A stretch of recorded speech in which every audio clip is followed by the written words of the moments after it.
Yes, we are back. Episode 2 or week 2. I don't know whether to go episodes or weeks. I'm not sure, but we'll go episode 2 because we're quite professional. I like to think.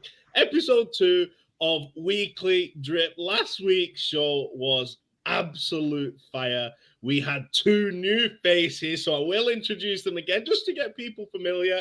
We've got Abs, we've got Leo. How are you two today? Abs, you feeling good? Yeah, I'm good. All good. Leo, you Not good? much.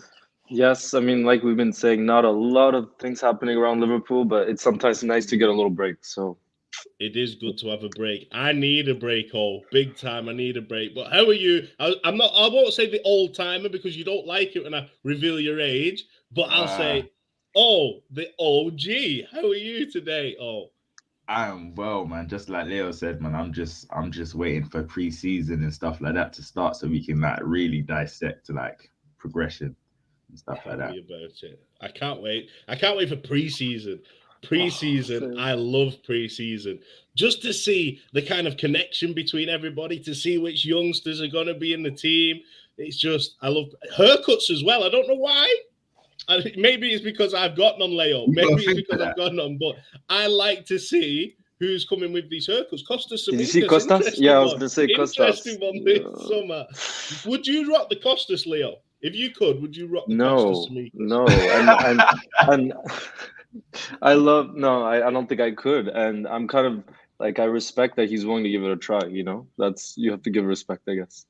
He's such a character. I'd love to be friends with Costas. A night out with Costas, that would be a good one. But this is Weekly Drip, so no hairstyles. We're not a hairdressers. We're not a barbershop. We are talking all things football, or so to speak. Because we always start with what if. I know this is all your favourite part of the show where I come with some interesting spins on the world of football. So, as you know, this week, Wimbledon is back.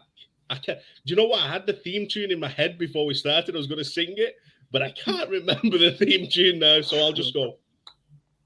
Tennis. Good Wimbledon enough. is good enough. Wimbledon is back. Now, one thing got me with Wimbledon that I think we could bring into football. Oh, one thing, Henman Hill, or people like to call it Murray Mound these days. Some people do. So, Henman Hill, and what it is, outside centre court, so say if it was Anfield, outside centre court, there's a big screen set up. So the fans, so everyone can sit on the hill, have a drink, have a picnic, have some food, and watch the game from outside where the action's taking place and feel like they're part of it all. Do you think that could be something that we could do? Stanley Park is literally just behind Anfield. So let's set up some fan zones. Let's get what could we call it? A Salah sand dune or something like. I don't know. What do you think, Cole? Is it free or you have to pay? That's the debate we'll have now. So that's it. Yeah, that's why I asked, because it's like you have to look at it as a business, and you have to look at it as like if you bring like if people could that miss tickets, they'll work harder to get tickets and stuff like that. So if you bring that, even though they do have games like Anfield and stuff like that, but if you bring that as like a regular thing, then I don't think it wouldn't create that buzz or that feel for like people missing out. Like, you're trying to get tickets. I want to go to a game. Some people just be like, nah, you know what? I come in the game. I'll just go watch it here. I'll go watch it here. So it kind of like, as a business, I don't think that's what you'd want to offer. Like, you know what I mean? It's like, as a business, but for fans, it'll be amazing. But for a business, I don't think, if I was sitting there and I was like, the chairman or the advisors, I'd be like, it wouldn't create that buzz of like, I'm not saying that you'd lose the buzz of going to Anfield, but when you can just go watch it and sit down together and have in basically like a park or something and watch it, it kind of takes away the like pizzazz of it. I don't You know. have to This kill the doesn't do it. vibe, innit? It always has to kill the vibe. It It always doesn't has do to it come with this as a business. professional. As a business, I've because worked inside a football club before. no, but if we all went and watched the game together, I'd be buzzing for it. That's crazy. You know what I mean? If we all went to inside the park and just like watch the game, that would be great for us as fans. Like, I think that would be good. But as a business, I just don't think it helps the business, or like, I just don't think if it was my business, I would offer it here and there, maybe in small like dips and drabs and here and there, but it wouldn't be a thing I would like promote and Do you want know to do what? that. I'm going to go across to the resident Scouser in our team. I'm going to go to Abs for this one. The local girl. Abs, we know that you're very fortunate enough to get your hands on some tickets sometimes. So you do attend quite a few matches. But for those people, especially around Liverpool, the ones who target O sometimes and might target Leo and say, you can't be a true Liverpool fan because you're not from the city. Da, da, da, da, da. How are you getting tickets? Do you think this could be like a plan B? So it's like, get outside the ground, get a few things going, and set a bar up, maybe have some food on, and then that's like your B ticket compared to in the stadium kind of ticket. No, I think it put the pubs around the ground out of like business. Do you know what I mean? Like the Arkles and places like that. Like there's pubs all around the ground that show the match that a lot of people go to, and a lot of people have a drink and they'll watch it together there, and they'll still be close to the atmosphere. I feel like if you put that in Stanley Park, people are going to go, oh, we'll go Stanley Park, we'll buy tickets for this, or oh, like I said, oh, it's free or whatever. People might go, oh, we'll go there instead, where there's like more atmosphere or something. But I think it'd take away from the pubs and the bars. Even in the city centre, you get the vibe. Do you know what I mean? You get the vibe on a match day in town. So that is the thing with Liverpool. The vibe that's what it's all about. The community, the vibe around the city. But we know all. You are now. When I was saying all that, you was like, I don't want to hear it. Listen, because Abs comes with logic. You just come with kill the vibe. I didn't think about the bars, but it is. You don't think about the pubs. But Leo, we've got O, who's Mr. Kill the Vibes.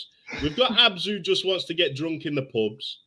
I know you like this culture. You like the outdoors. You like bringing everybody together. Are you with me on this a little bit, Leo? I love the idea, and I'm gonna disagree with O here because in the US there's a way to make it where basically it's not just it is free for entry because it'll just be outside, but you have concession stands, you have an extended Liverpool store that sells merchandise around, and actually in the US they do this often for a lot of matches, and it's really successful in building hype hours before kickoff as well. Because if you have the infrastructure and you can do pre-match games, you can do fun things, to get fans to come earlier, and that can be good for creating a buzz, especially for Premier League, where sometimes, let's be real, the atmosphere hasn't, especially Klopp talked about it last season, the atmosphere isn't, what it is on Champions League night. So, a way to create hype, buzz, and get people drinking a little bit earlier, maybe, you can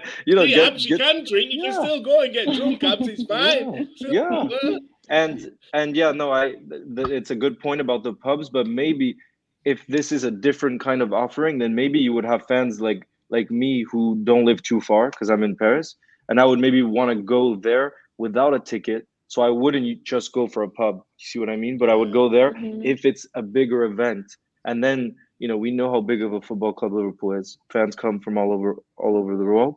Maybe more would come and therefore actually support the city even more, because it means I'll go for the weekend and also go to restaurants, support the city. So exactly. Maybe. See, oh, you didn't think about this, getting people from other countries to come and support the city. I think the only way that works for me is if the concessions, which they're not going to do, they let local pubs bring, bring their breweries. They could be over vendors for it. They could be the vendors for the. If they do that, then that would be amazing for all those reasons. But that's why I think, like with what Abby's saying as well, is very true.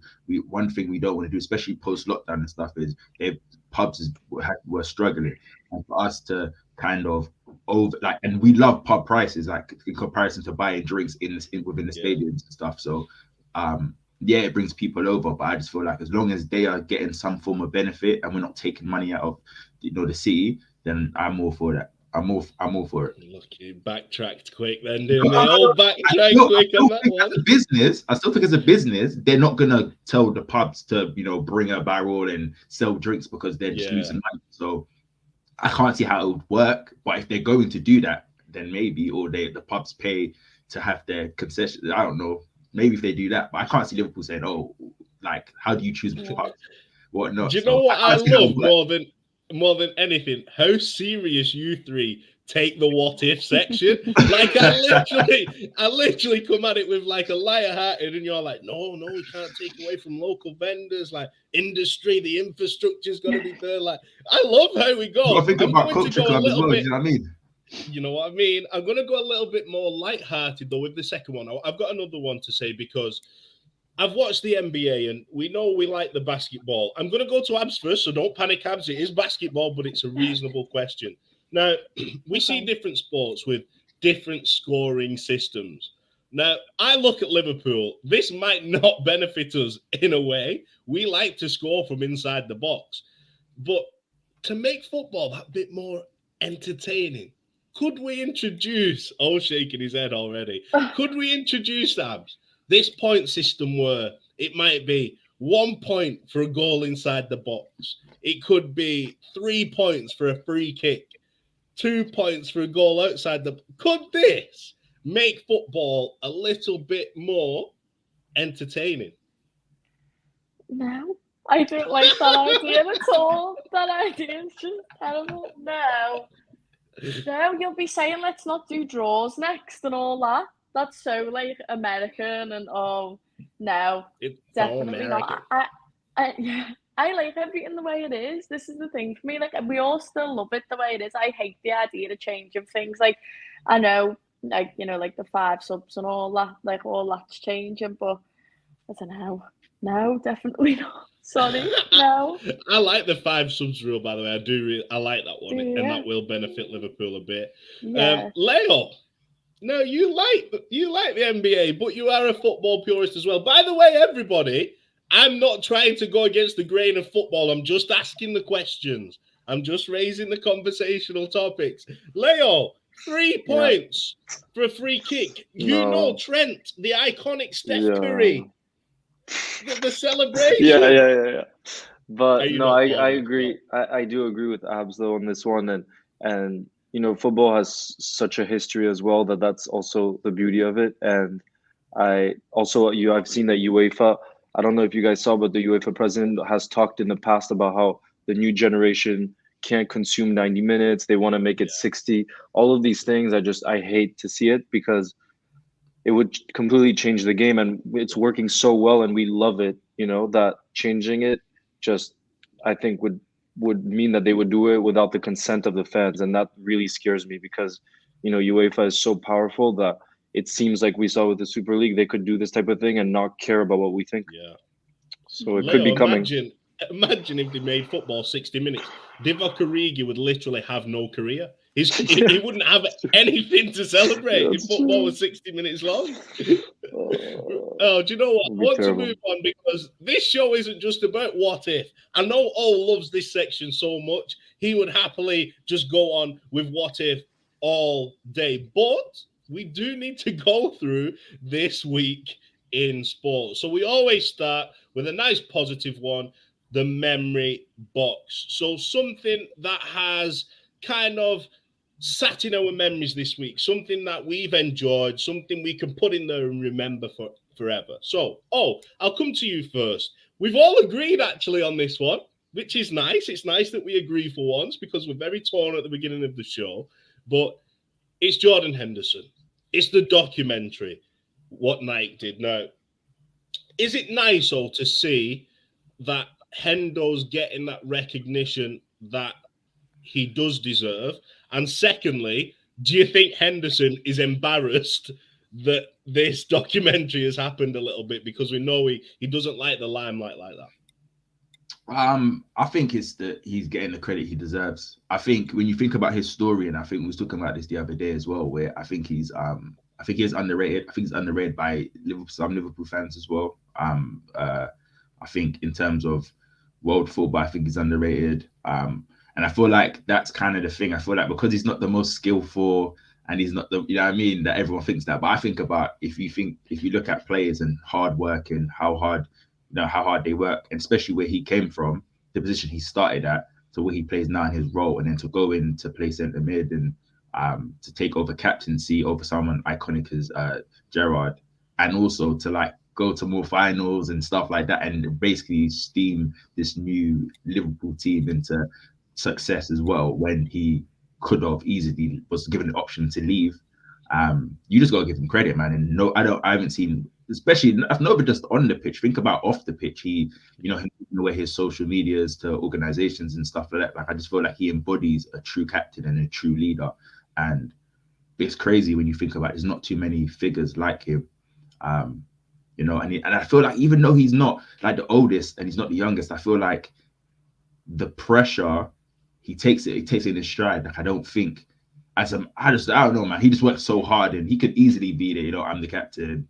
I can speak up. He just does the job, and he leads by example. Like, he lets football do the pitch, and noticeably when he's off, when he's not playing, you can know the difference. Like, the numbers show. Do you know what I mean? We can all say, oh, we want, the Iniesta or whatever, but I just feel like for what he brings to the table and for what he does on and off the pitch, and it's just amazing. I think he would be in a little bit like, and the players speak, like, look how everyone speaks about him. Like, it's crazy, I think he would be a little bit like shy, because like, he gives me not shy, but he gives me I don't really want to be talked about. Like, I don't really mind, like, just going under the radar and that's what makes him a true, like, or leave his legacy. His legacy is crazy, and he will leave a big legacy behind. Like, I just don't think he gets the credit he deserves. And again, I think some Liverpool fans, don't give him that credit either, and it's crazy to me. It is true. He doesn't get the credit that he deserves, and I'm going to go on to in a little bit a bit of the reasons why they might not give him that credit. But first of all, I want to shout this comment out. Is that all with glasses? Superb! It is all with glasses. I was hiding the fact having glasses for like, looks very intelligent.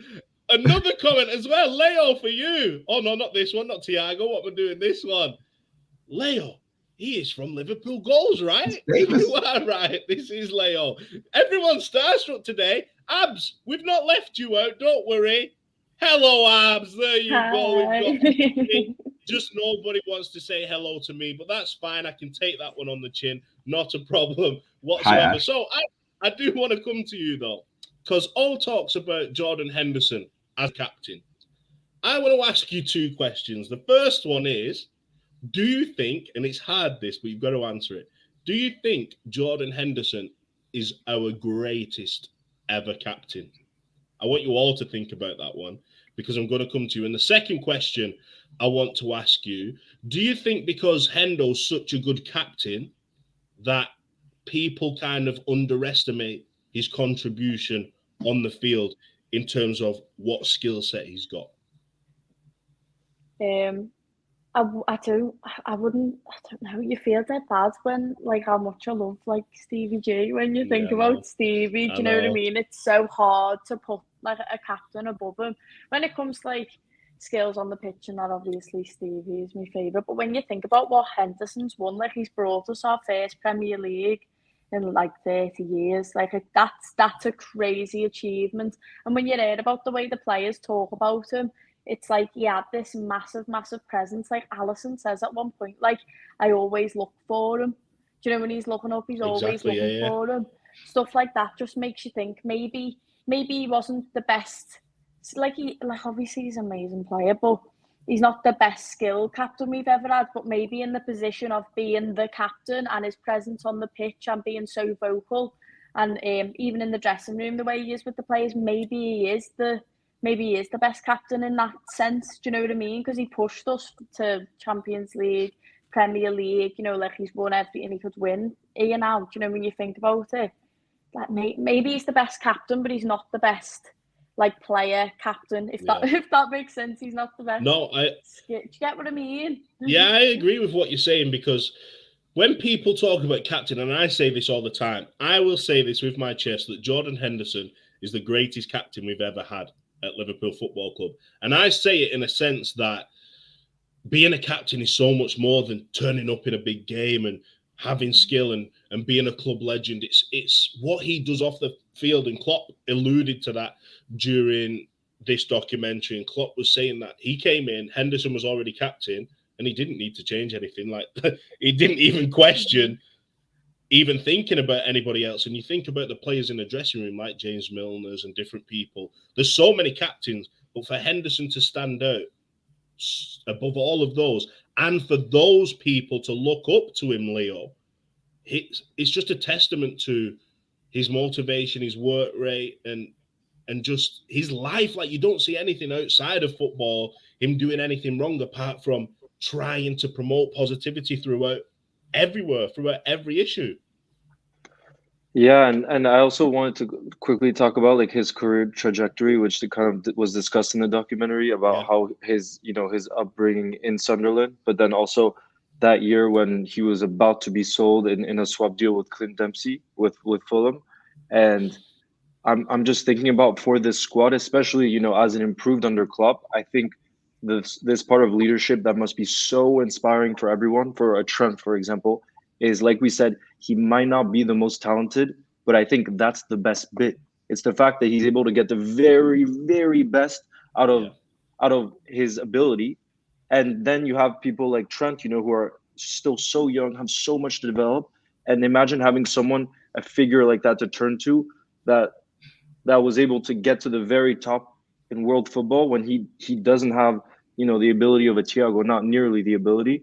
And so it must be inspiring for everyone to say, wow, like, I'm lucky to have this gift, and if I don't harness this gift, like, it's going to be a tragedy, because look at all the special moments we can achieve if for just my 15 year, well, it's a long time, but for my 15 years I'm as good of a professional as Hendo. Imagine and Trent talked about it in the documentary. He was like, he's still so young, and he always turns to Hendo. And even on the pitch, he said that Hendo knows everyone's roles perfectly. And we see often in big matches, Trent bombards down, the wing. And who's the one covering him on the right side? It's Hendo. He's doing the work he's sacrificing himself for the team. And that's a leadership. That's true leadership as well. It might not be a Stevie type of leadership, but you have to respect it as well. Yeah. And he's not afraid, is he, Leo, to be the bad guy as well. He's not afraid to look at a Van Dijk and scream at a Van Dijk and call somebody out when they aren't pulling their weight, because that's what a captain should do. You look at the likes of Manchester United, for example, and even if Ronaldo or Harry Maguire, they're always kind of looking to someone else. Yeah. Why? But Henderson is the type of player that looks at himself first, and then he will motivate everyone else, because you can't be a captain, can you, if you're not pulling your weight and then asking somebody else to pull their weight? That wouldn't work. So Henderson leads by example, doesn't he? Exactly. And also something I found interesting is during one of the only positive things during lockdown when there weren't fans is, like, I don't know if you guys remember, but we'd hear clips because there wasn't any noise, from the fans. You could hear much more of what the players were saying, and you could always hear Hendo just like shouting, cursing at everyone. And those are things maybe you don't notice, but that do make a difference, especially in the tight moments when there might be uncertainty, when there's more pressure, to have someone that kind of can help during those moments. And that's definitely what he does, Leo, the question is, though, is he our greatest ever captain? I don't think I can answer that question, just because the most successful Liverpool teams weren't from an era, that I was around in. But I even comparing him to Stevie, because that's what I saw, at least, it depends, how you define a captain. But what I would have loved to have seen is Stevie in this team, because imagine if you could have Hendo leading, because as a captain, it's just everything we've said, unbelievable captain. And it seems like Stevie is a different type of captain, but maybe he's less fit to have the captain's armband in terms of, off the pitch things. But obviously he was also a model professional and everything, but he wasn't vocal. It's a known thing that he wasn't someone to give halftime talks, things like that. He was just leading on the pitch, by how good he was, I agree. Oh, we've had it. Abs was torn. She couldn't say it. She loves Stevie G, but she loves Hendo. We've got Leo saying he can't choose because there's so many in the past. You look at Phil Thompson and players like this, Hansen, and all those players, just remarkable players. But I need the answer from you, because this is the deciding decision. Are you going Jordan Henderson, greatest ever Liverpool captain? I'm biased in it, so you're probably asking the wrong guy, because Gerrard's my guy in it. So, can't we just have two great captains for different things? Like, can we just put them in different for different reasons? Can't we just have a kind of sit on Two the fence. captains' armbands.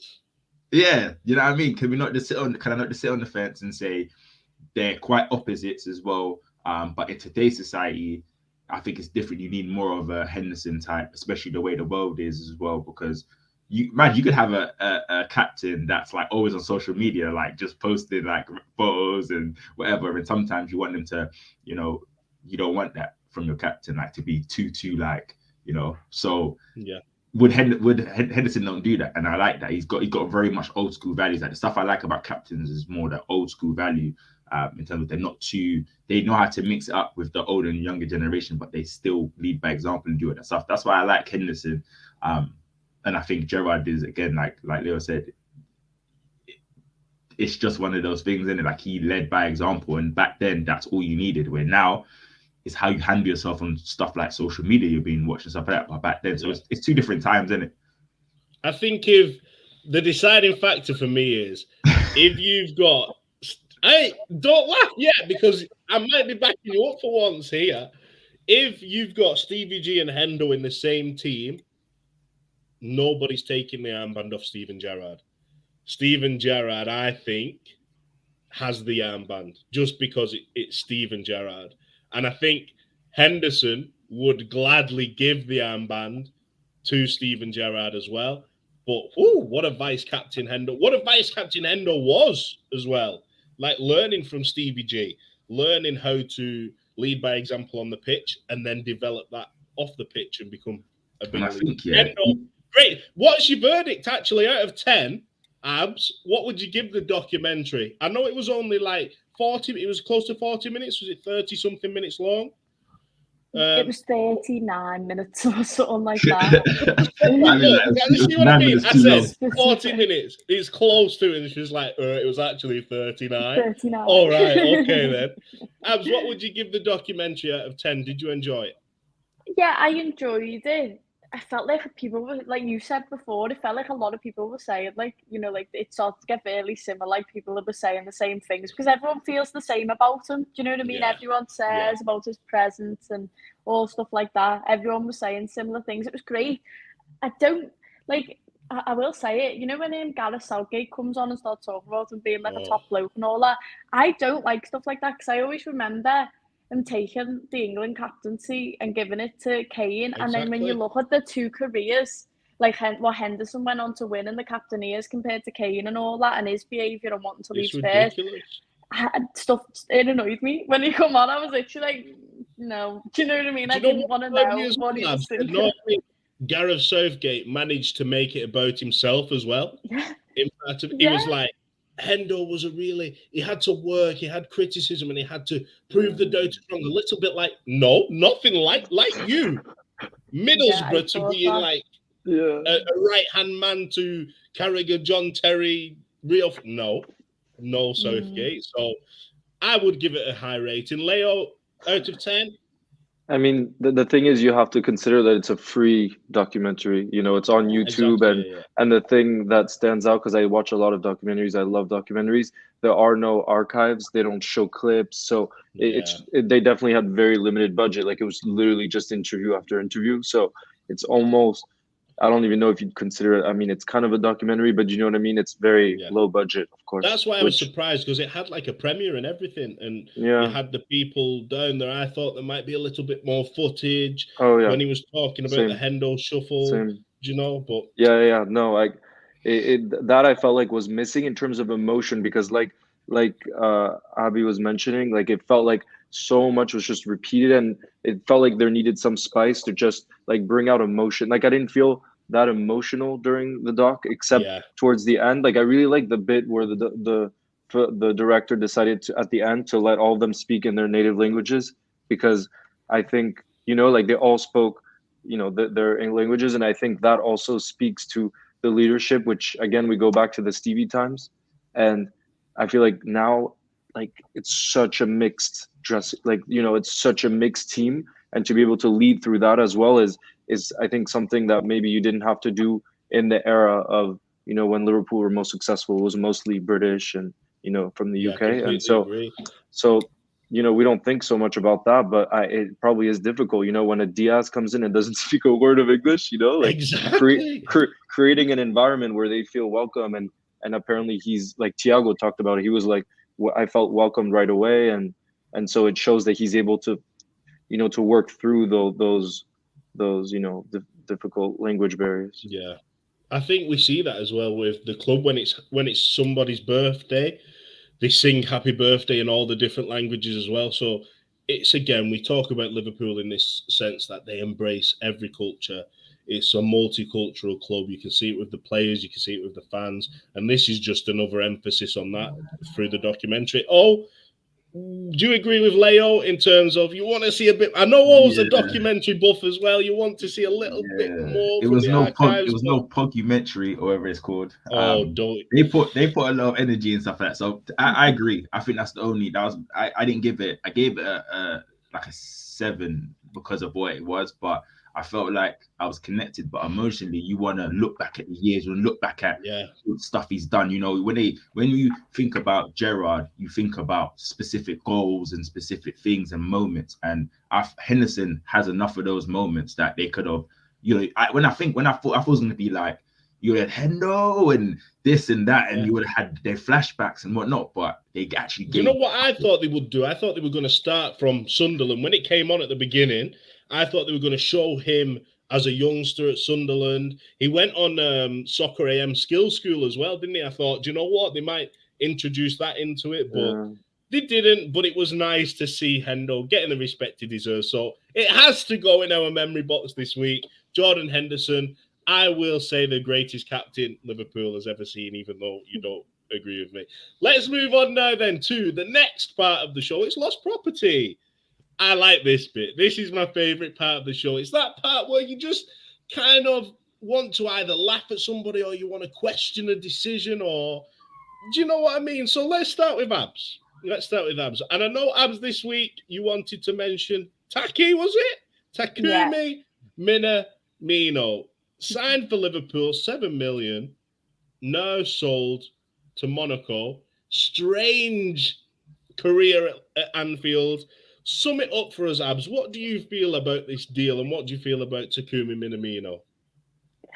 He did so well in the cup games. Do you know, when you think about it, that's what I worry about next season. It's like, who's going to play it in the cups? Do you know what I mean? Because he did so well. He was like top goal scorers in the cup competitions. It was strange. I mean, I thought we'd get more out of him. I thought he'd be integrated into the first team a little bit more. Integrated as well, though, because he was a bit like properly. An outsider, wasn't he? Yeah, that's what I thought. Like, but we've doubled our money, really, haven't we? I think it's 15.5 million that we're making on him. So that's business at the end of the day. Do you know what I mean? But I wanted them to stay. Do you know what? I rate him, to be honest. I'll be gutted to see him go, but I wish him the best at Monaco. But I think he'll do really well there, and you never know, we might end up seeing him in the league again in a couple more years, maybe. Not for this. I thought you were going to bring him back again then, like you were bringing Gina Wijnaldum back last week. She's like, yeah, just Dollar, you just come back. Stevie G, put your kit back on. Come back. But I would have on that last game of the season. I wish he'd have started for Villa. I can't even think about that. Let's not go there, because I've only just recovered from that last game of the season. That would have been a beautiful moment. Anyway, Taki Minamino, Leo. We've got people in the comments. We've got Azan saying Taki was a brilliant player. We've got losing Taki and Sadio is kind of heartbreaking, to be honest. We've got I'll take Taki. When we were playing, he scored. So when Taki played, he scored. Do you agree with all these comments, or do you think we've done Takumi Minamino a favour in saying, do you know what? You've not really got a career here. There's no place because there's so many good strikers. So they've let him go to explore whether he could have a career somewhere else, a good career. No, definitely. And the part also that I think makes sense is when you think about it now in the center forward position, because Bobby will stay. I personally think his best position is as a false 9. That's I think where we've seen his best performances. And when you think about it now, we have Nunes, we have Diego Jota, and we have so we I have love that. three. Say Yeah, Diogo Jota again, Leo. Diego Jota. This is how Jose says Oh, it, so I trust him. He says Diego Jota, and I'm just like, oh okay. yeah. But you know what I mean. So we have three. So we have Bobby, Diego Jota, and then Nunez, our new signing. You know what I mean. So Yeah. he's not as versatile, and this is why for me Saudio was such a heartbreak. And obviously they're not similar players at all. Like Saudio is world class, but it's that versatility which is so important. You know, and and it's true that Taki didn't have that. As good as he was when he performed, I don't. We could never play him on the wing. Do you know what I Yeah. mean? And so I think it's really the best thing that could have happened. He's going to go there. He's going to be an important player. He was apparently their number one transfer target this summer from Monaco. So it's nice to hear that he's really wanted, Yeah. and so I think I we should used to just be happy always, for him. yeah, I used to always feel a little bit sorry for him because you look at kind of where everybody's from. We've got lots of European Yeah. players, lots of South Yeah. American players.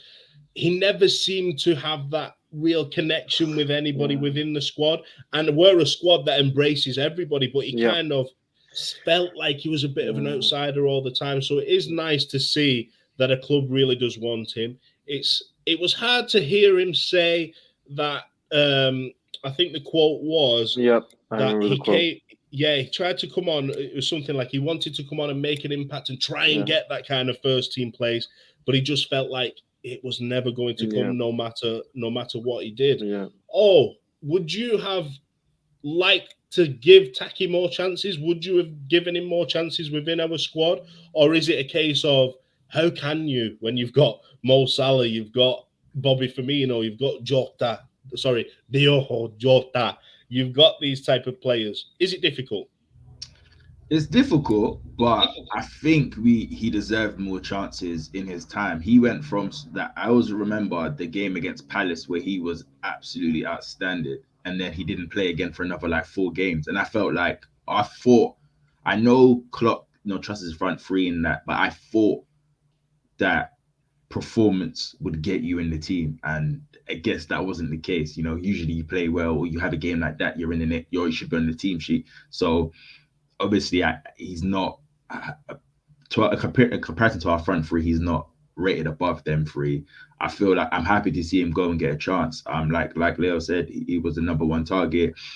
He's had some point games. He's a very good player. I like the fact, and the funny thing about him, he plays quick football. Like, I like quick link up play. He wants to take a few touches. He doesn't take too many touches. He's good when he's on goal. Besides his miss at Arsenal, he's very good in front of goal for me personally.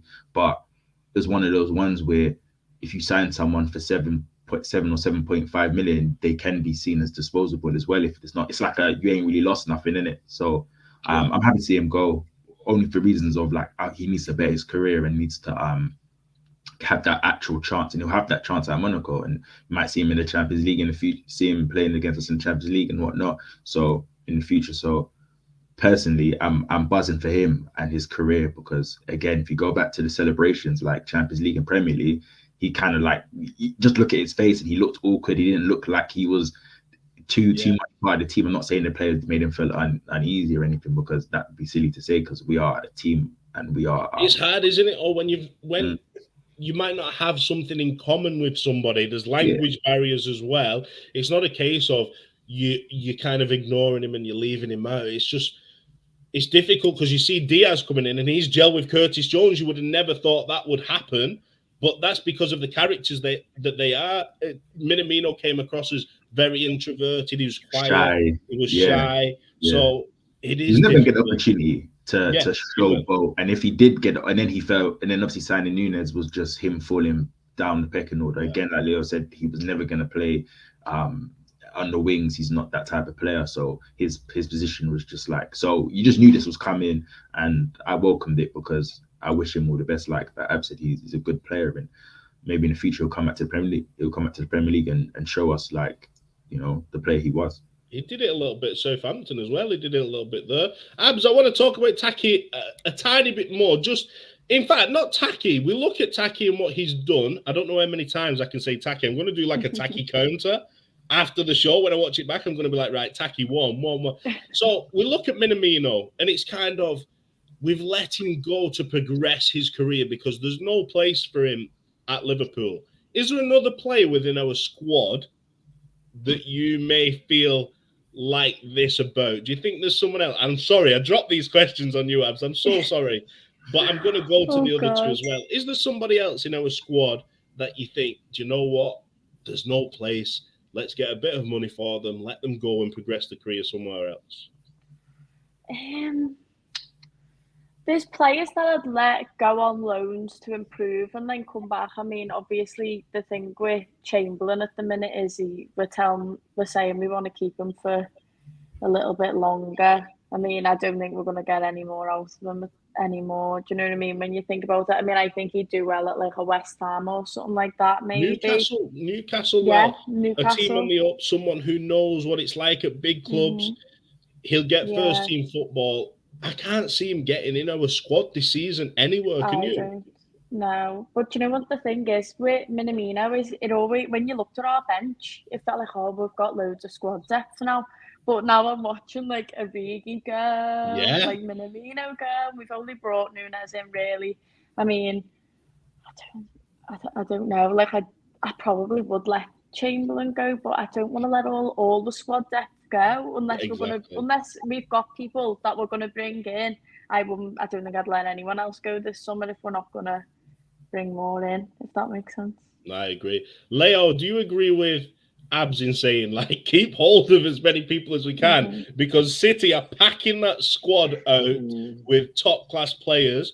We kind of might need an Oxlade-Chamberlain because I think what Ox does bring, I'm a person who would get rid of Ox personally, but what he does bring is that team chemistry. You know, in the dressing room that he's bringing people together. He's kind of a fun guy, all smiling because I'm fishing here. I'm fishing. But is there anybody else that you see like that, or would you? There is.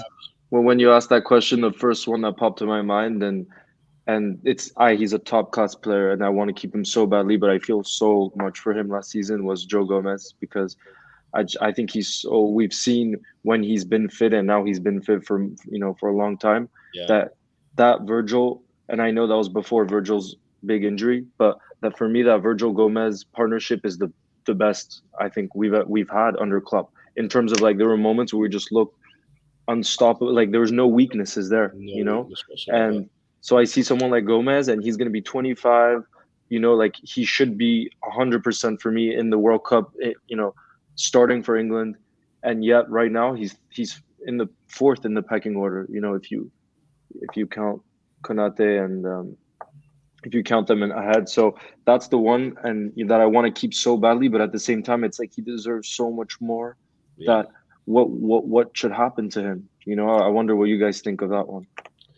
I agree with this one. I love Joe Gomez. And speaking of Joe Gomez, can we just get like the podcaster? Everybody says that the podcaster is a double of Joe Gomez. Really? Everybody says it that he's Joe Gomez's twin. So thank you. No, we don't see that. I don't see it. Take the glasses off, come on. Why are you forcing me to take my glasses off? I don't think so. I really don't see it. Thank you, Leo. You know what, though? I'm going to post it. I sent a picture of him and Joe Gomez, like half faces, and it was, really? You've got to admit. No, the one you sent me was decent, but I don't think so. Decent. You agree, don't you? You love Joe Gomez. What a player. He should be the first team centre-back with Van Dijk. Do you think it's just a case of injuries have let him down? Do you think he can win that place back with the way that Konate and Matip have been playing? Or is Klopp the type of manager that just goes, do you know what? You've got to be out of form for somebody who's in form to take your place? No, you know what? He is, I agree with Leo. I feel like the centre-backs is him and Van Dijk are our best two. I feel like they complement each other well. Gomez tends to go in and allows Van Dijk to back off. I feel like Matip and Van Dijk both back off and then like we them kind of thing. So that's why I've always felt like Gomez and Virgil are just great together. They just complement each other. I'm not feeling this whole right back thing. He needs to go back and get his spot. Shouldn't say this. I was surprised Matip played that long this last season. So I thought Gomez was going to get his spot eventually, which is bad coming from a Liverpool fan. But I do feel like Gomez will be. I'm not saying I'm Klopp, but Klopp must be thinking, yo, these two are the best two centre backs to play with each other. If Gomez can stay fit, and he's even proved that at right back, he even showed a different level to his game at right back. So I feel we'll be watching him thinking these two are the first two centre backs that will play, and then we'll obviously rotate, because they got to be thinking about rotating Virgil a bit more. Do you know what though? I don't want Joe Gomez to go to the World Cup. Like, save him, because we all know why he's not playing now. Purely because he went to England training camp. That's the only reason. That's where his knee got bust up. Joe, I think he'll start next season, from international duty. So then Klopp thinks, do you know what? You're just focusing on Liverpool, and then your first team for me, like Joe Gomez, is elite. But we need to move on. We went from Taki, we went to Ox, we went to Joe. We do need to move on to the next one, and it's Leo's pick, I think. Neymar. Sure is. Neymar. We had this conversation the other day in the group chat. I think Neymar is a world-class player. Do you agree? And do you think that there is so much more potential, though, in him to be taken advantage of? Yeah, but no, definitely he's 100% world class. And I actually did a short internship at PSG one summer, like a few years ago, and I was just curious at the office. I was asking people, because some had been working there for 20 years. I asked them, who do you think's the greatest ever PSG player?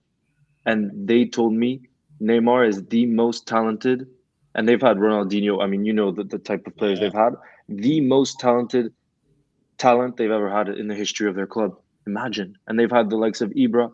So you know, this guy can do things that no one else can. But the problem is, you know, his off the pitch, for example, we know that I heard stories while I was there as well, where he loves to party. He loves to have a good time. I feel like that's Brazilian, though. I feel like a lot of the Brazilians. No, but look at Bobby. Look at Bobby. Do we ever hear about Bobby going? That's true. You know?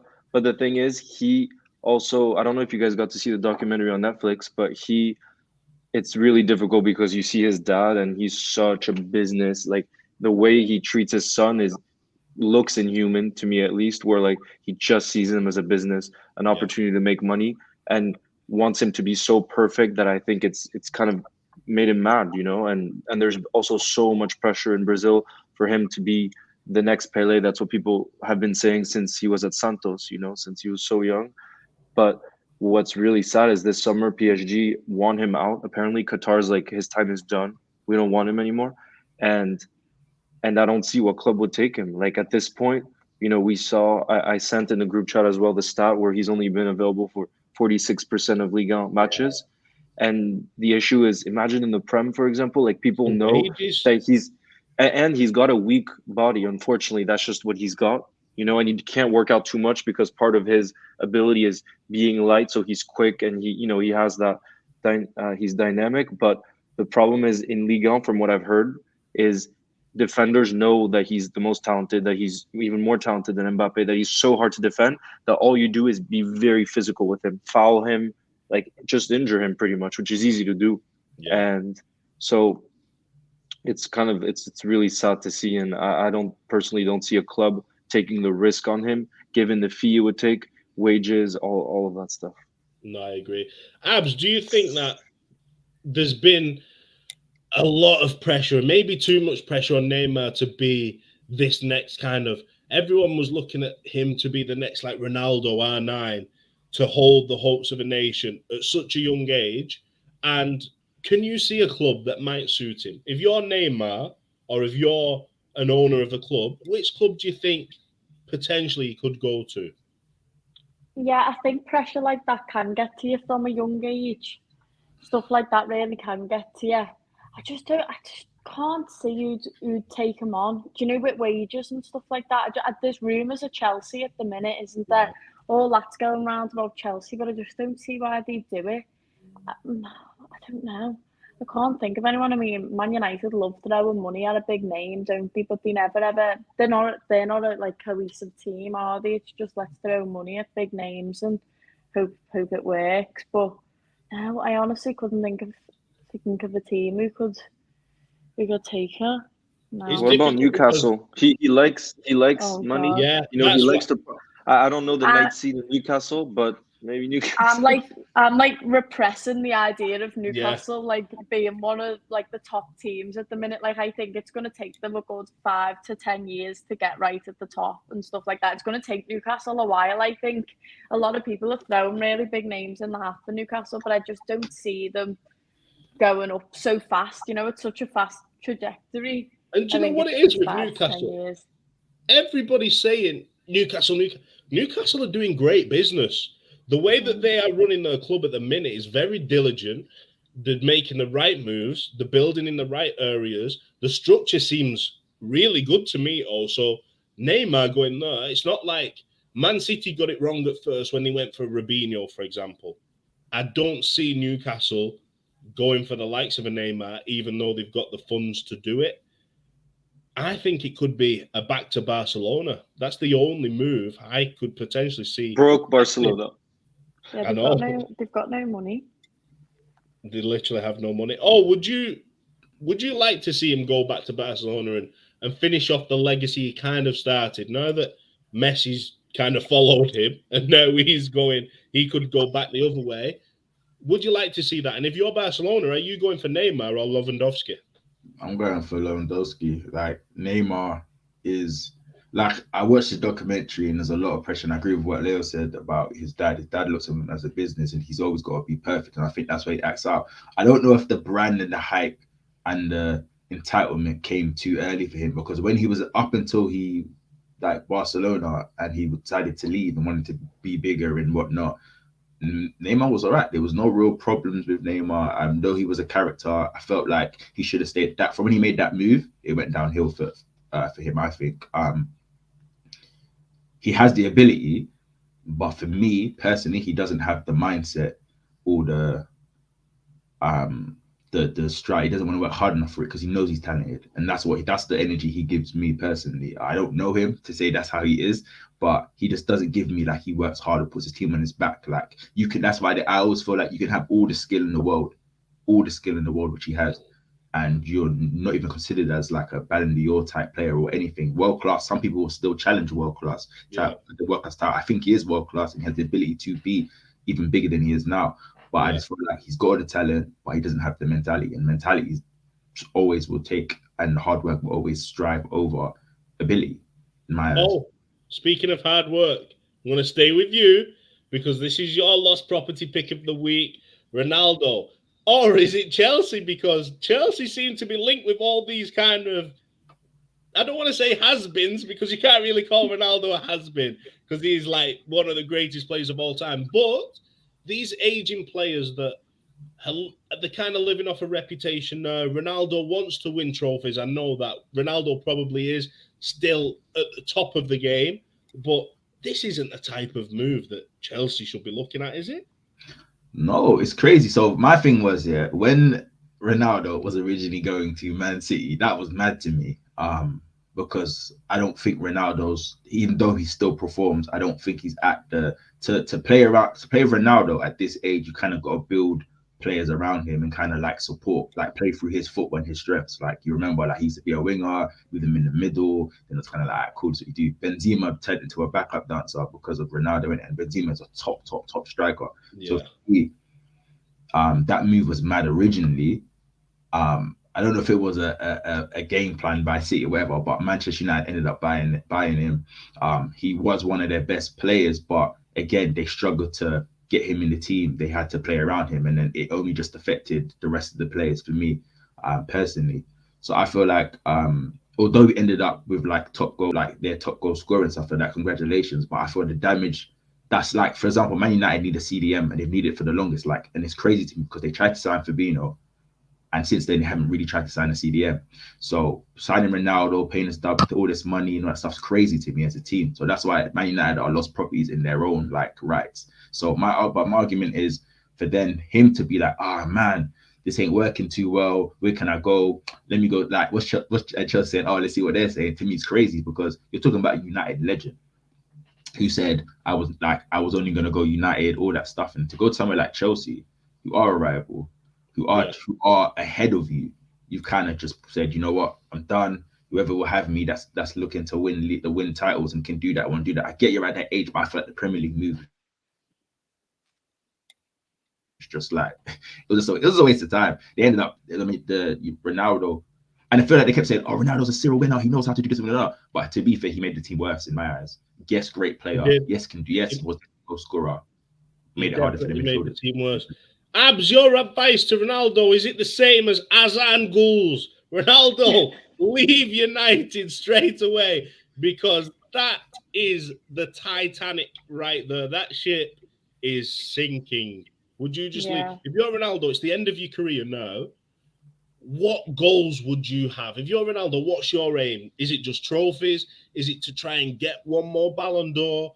And he's not going to get either of those at United, is he? No, that's the thing. He's not going to win trophies at Man United at the minute. I mean, he's not even going to be doing Champions League football. He wants to be still playing in the Champions League, trying to get more trophies. Maybe it is a Ballon d'Or. There's always been that thing with him and Messi for Ballon d'Ors. I'd abandon the sinking ship, mate. I'd get on the lifeboat and get off. I thought it was the stupidest thing. I'm going there. It was just, once again, like a big name, and all the people were queuing out the doors for about 5 hours to get his name back on the shirt and all that. And he didn't help the team. Do you know what I mean? Not like what I always say about Man United is nothing's cohesive. It's just not a team. It's just loads of individual players. And you like I was saying, you have to build around him, don't you? Especially with the age that he's at. I think Ronaldo's always been that kind of player where he'll work so hard on his own game, but you need to kind of build around him. He's always been a player that turns around and throws his arms up, and he's looking to point the blame to another direction. Whereas you look at Messi, and Messi to me has always been that kind of unselfish kind of team player, pure football. But Ronaldo's pure hard work. He wants those individual accolades, doesn't he? I don't see where he could go. People in the comments are saying Bayern Munich, Abs. Would you? Sadio, Ronaldo, Gnabry, all these players. Could that be a move? Possibly. I mean, if he wants to go and play Champions League football with them, he can. I mean, he loves a challenge, doesn't he? He loves to play in different countries, try a new challenge, prove himself in different places. I mean, he could. I've not heard of that anywhere though. Like I've seen Chelsea rumours, I've seen back to Real Madrid, all that. Do you know what I mean? But maybe he'll be Sadio's teammate. Maybe he will be. And Sadio, you'll regret that then, because Ronaldo will be throwing his arms up in your direction. Yeah. But that is lost property for this week. We're going to move on to the final one. I like to end on a positive note, and we're going to move on to the trophy cabinet. So it's a moment this week, not a moment like a ball or a club, someone who you think, do you know what? I like that. I like it. And I want to start with Juventus. Now, was this your pick? Leo's, I think. Leo, this was your pick. So explain to everyone why you've gone with Juventus. Yeah, I mean, we talked about Paul Pogba last week, but and I thought that he's world class, and we have no doubts, I don't think. And it's just, it's about setting the team up for him. He's that good that the midfield can work around him. And McKenzie, for example, he's one of those players that just works, and he's going to protect Pogba. He's one of those guys. And so I think it's the craziest transfer probably we've ever seen in the history, where this guy, was at United, goes for free to Juve, then goes back to United for a record fee, something like 90 million pounds. I think it was, yeah. Right? And then he's a failure there. Let's be real. It didn't work. They never had the team for him. Like O mentioned earlier, they thought about signing Fabinho, but it seemed like they never had a proper defensive midfielder in all of his time there. And now he'll go back to Juve, and now they look like they have a proper team. Like you look at we saw Chiesa at the Euros. I think that I'm such a fan of Chiesa. He had an injury. He'll be back. They got Vlahovic, who looks he's a pure goal scorer. He was scoring so many goals at Fiorentina, and now he went to Juve. He's banging in the goals. And that team, I just feel like we could see some type of return. You know, they have De Ligt, who has so much talent. They're exciting, you know. So Yeah. I think the Serie A right now is actually a good league because they have Inter, you know, who are very competitive. You know, they have Lukaku back as well. Lukaku back, and then we saw Milan. You know, they won the Scudetto finally, and they have a lot of, you know, quality players. So it's going to be interesting to watch next season to see, you know, that league. It seems like there'll be 3 teams that will really battle it out. Yeah, I really like Juve. Always do great business. Oh, they always manage to do it. Now, as I'm here saying, Pogba and Di Maria on a free, that's like, it's madness. Are they the kings? Are Juventus the kings of the free agent pool? They always do it. Yeah, they are. Bayern was getting there for a minute, and then, but you know, then they started bullying everybody else in the German league. But it's definitely Juve. But another thing I wanted to even touch up on what Leo said is true. Is I always thought Pope was going to go to PSG, and then I was having a conversation with a friend, and he was saying like, so I won't take the credit for this, but he was saying, why would he go to PSG who doesn't have any player like a McKenzie who would just do all the work around? Remember, he had Pirlo who could just free roam and do what he wanted to do. He needs that type of player. PSG, he wouldn't get that type of opportunity. Was Matuidi at Juve at the time as well when Pogba was there? Like, yeah, so he's so underrated a defensive beast. There you go. And having McKenzie and players like that is going to work hard. They're everywhere on the pitch. Their heat maps are crazy. So he needs that type of player behind him, around him, so that he can just do what he does best. And that's roam around and take players on and find them in them big passes and stuff like that. So Juve is probably the perfect move for him to kind of like, and confidence wise as well. So Abs, we've got Leo, we've got all saying that Pogba's world class. Always just said that Neymar's not world class. I'd say he's not world class. I'd say he's not world class. You've just literally said. No, I said people will say, we all know he's world class and he has the ability to be even better. This ain't fair, but people would say that people would question if he is world class just because of him as a person. So would you put Pogba and Neymar in the same bracket? I think they're both world class players. I still think they have heights to hit that they're like consistently. Because I'm only saying this because I know you rate Pogba. Yeah, you think Pogba's they're similar to me though. Top class player, but when you look at what Neymar's done, I'll come to you in a second. I'm sorry, I just don't worry. When you look at what Neymar's done, and we're saying like, oh, Neymar likes to party too much, his attitude isn't right, and that's why we're kind of on the fence with him. Is Pogba not exactly the same in that sense?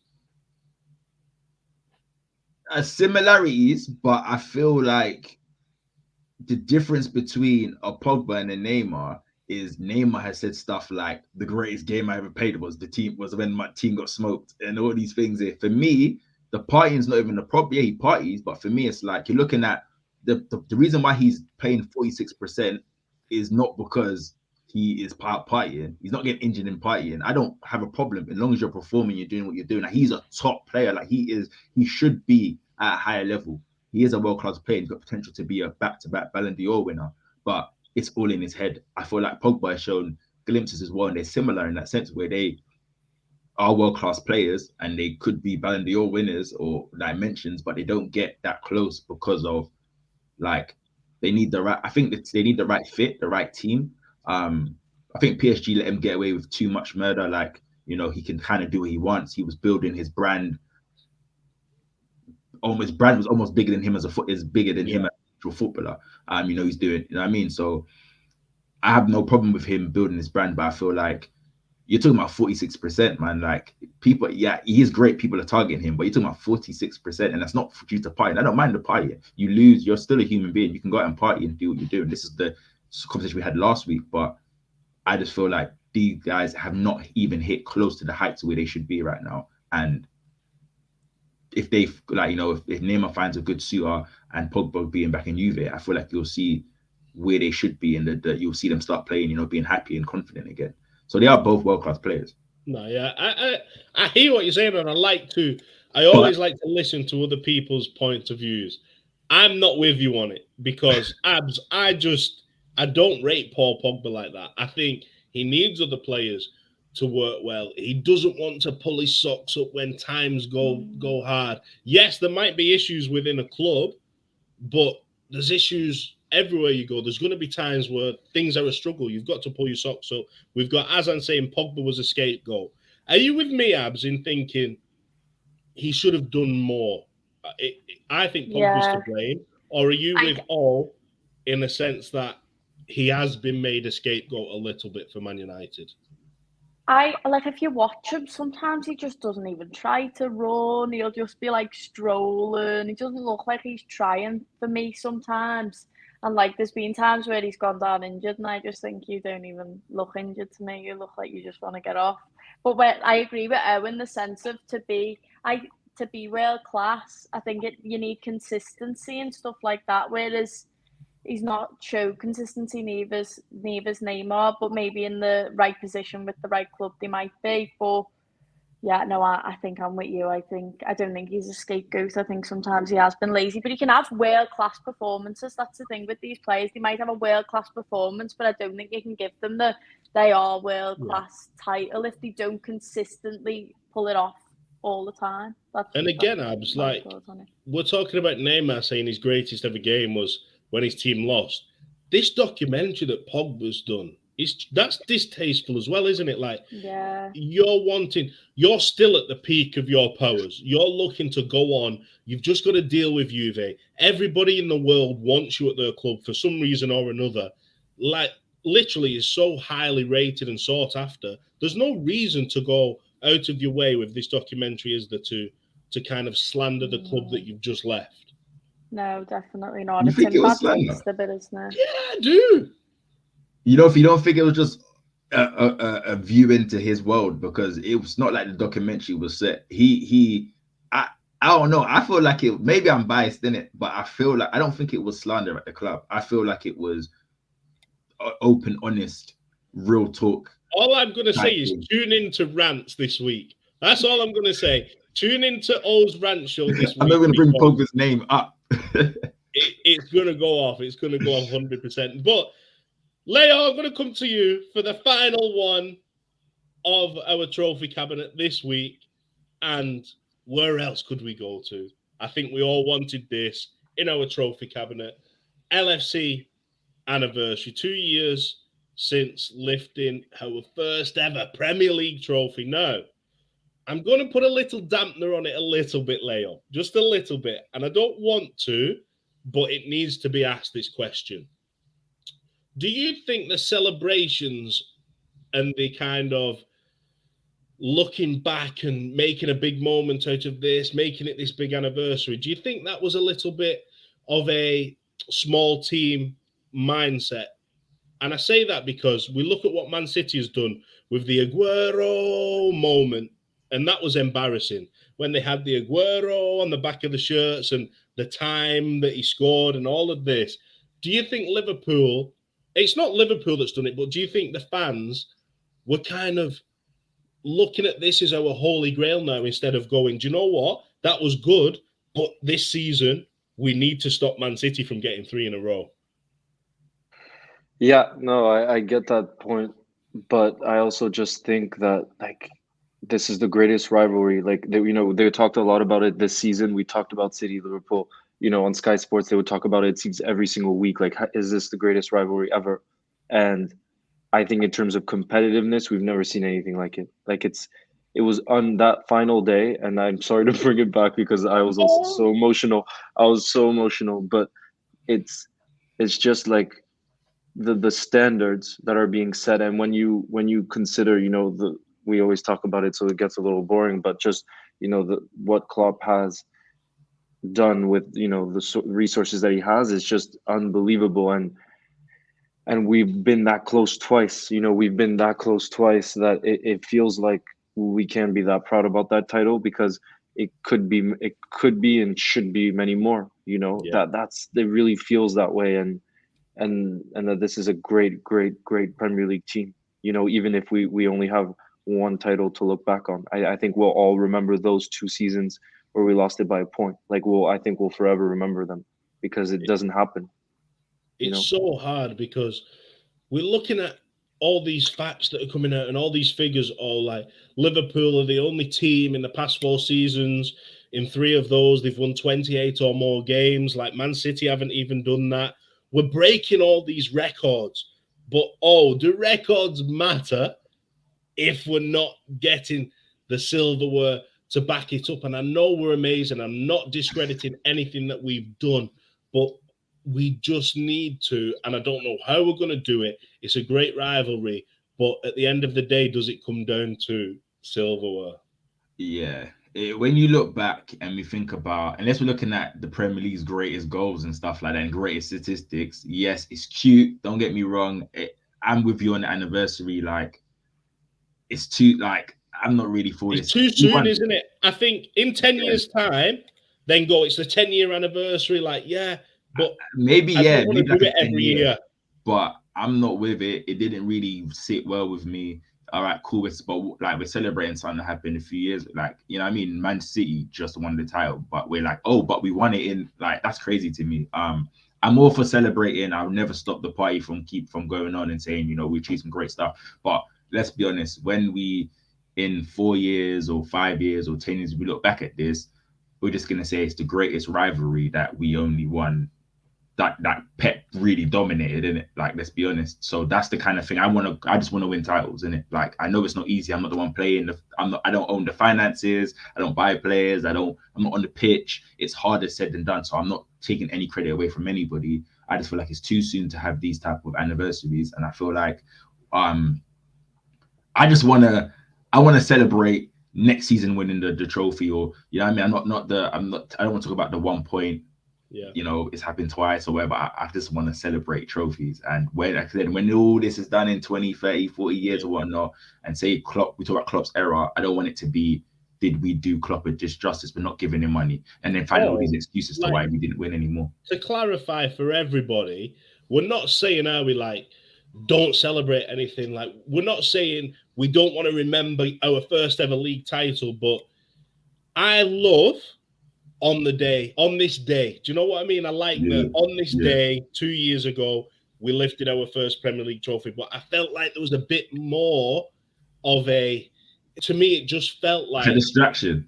Yeah, a distraction to, we've not failed this season in any sense. It's 2 games. Nope. 2 games. And we still brought home titles. But it's a distraction from not getting that silverware this season. I feel like we've masked over that with the parade. We've masked over it by doing this 2-year anniversary. Do you think next season we're not going to be able to mask over it as much if we don't pick up one of the big trophies? Yeah, 100%. Like, we have to win trophies. Like, come on, man. We the whole point of this thing and spending this money and stuff like that, football's a business, but you want to win trophies. You want to finish first. Like I said, it's a competition. So yes, I'm not discrediting last season. We took 2 domestic cups. That is great. They're talking about completing the set. That's great. But I'm all about hard work now. Let's move. Let's do this. We've signed Nunes. We've changed our structure a bit in terms of how much we spend, all that stuff. And I'm buzzing. I'm excited for the season to start because I know we're going to challenge. That's one thing about us. We're going to challenge. Even if we didn't sign nobody, we'll still be up there with Man City. That's not a question. So maybe I'm being a bit, unrealistic with the expectations, but I just feel like we have a team that should be winning and should be doing it. Yes, Man City is spending dumb money in players and whatnot, but that's not, we're Liverpool, we're not Man City. I can't keep watching Man City's pockets or what they're doing. Yeah. My thing is just, I feel like we're just focusing, like these anniversaries just make me feel like I would be on Twitter laughing at another club for like, I'll be like, are you just paving over the cracks or whatever? That's why I can't sit here and be like a hypocrite to my club's done it. So that's the only reason why I have to, I'm like, you know what I mean? I can't be fake and say I wouldn't be laughing at another club saying anniversaries when City's anniversary when we won it a few years ago, but City's still celebrating it might only be like 6 fans, but they're still celebrating the fact that they won the league, do you know what I mean? And stuff like that. So for me, it's just like, I would be the fan that's like, oh, Man City, I can't believe you're celebrating this title 2 years ago in a Aguero moment. So how can I sit here and say and not be a hypocrite? So Abs, before I set you loose on all for this, I want to just give you a word that O's just said, expectations. And I think that's what we are both alluding to. It's the fact that we know this is the best team we've ever seen in our lifetime. We're so privileged to be able to watch this team week in and week out. But there's been other great teams that haven't got over the line. You won't remember this great team if we don't get the silverware. So I think what we're saying is the expectation is that now Klopp's got another 4 years. We might sign Mo to another contract. We've just spent the most money we've ever spent on a forward. Do we need to go and get silverware? And should we be looking back before we look forward? Silverware is always the goal, isn't it? Every club wants to win silverware. It's what you're aiming for. Do you know what I mean? Otherwise, what are you doing it for? But at the end of the day, with the title celebrations, like we were all in COVID, we couldn't be in the ground and stuff like that. When you look back on it, it was a massive achievement, and there was one point where we all thought it was going to go null and void. Do you know what I mean? Like there was a point where I thought, oh, we're never going to win this. I don't mind seeing it, everyone on Twitter celebrating it, but it just kept reminding me of the last game of the season this season. Stood with my dad at the game. My dad's going, oh no, they have it. You're like, they've scored, like celebrating, thinking that was it. And then it just brought all those memories back to me of like, oh, a couple of months ago of us not doing it. And then you do start to think like, will we do it again? And we're going to keep constantly focusing on this one title that we won and keep going over it. But the expectation is silverware, and we still got silverware this season. I know it's all about looking forward, but we still got silverware. I'm gutted. I can't even think about the season just gone. I keep shutting it out. I can't even think about that final. I haven't rewatched anything for the Champions League final. I can't think about it. But do you know what we got there? We got like the furthest to possibly getting a quadruple as we could have. You know, we might never see that again. But stuff like that, it's about the experiences and the moments for me as well. Like stood there with my dad at the game, and we're both getting dead excited, thinking this is it. Like we're screaming one more. You just need to score one more, and then obviously when it doesn't go well, it feels miserable. But you have to have the miserable times for the good ones to feel great. Exactly. I think we're definitely a club that knows miserable and knows high at the same time. Exactly. We've experienced it all. And I agree with what you're saying in that sense that last season we were in every single game possible, Leo. Like every game. We could have got a quadruple, 2 games away. And let's be honest, that last game of the season in the Premier League, that's the worst way to go out. We were so excited, and then all of a sudden it just fell flat. Mo Salah thought he'd won it. He got excited, but then City came back. Games like that, games like the Real Madrid game, when the madness outside of the stadium kind of tarnished that atmosphere. We're looking at this in terms of silverware, but really we should be going, do you know what? We've done everything we could this season. Man City were equally as amazing as we were, but it just come down to 2 games. Sometimes you win, sometimes you lose. We should be excited about what we've achieved this season. And Gerrard here is saying we just don't want Man City to get 5 league titles in 6 when we are so good. We are dominant as well. So we want to share that success, don't we? Especially in the league. Yeah, but what I just feel is tough because I saw this comment and I just was like it's hard to see because you see them signing Calvin Phillips right from Leeds. So now they have this backup defensive midfielder who's very good. I think at least they're gonna sign this guy from Brighton. I'm not sure how to say Kutsura, this left back from Brighton. Yeah, this guy. They've signed Erling Haaland. Like I know Pep hasn't really played with a proper number 9, but like the guy's world class. We have to go. Like he's the best goal scorer in world football, and it's hard to see a way where they don't improve this season. You never know, of course, in football, but that part of it's like how much better can we get as a team? Like it seemed like last season they were just like, how do you get better than that?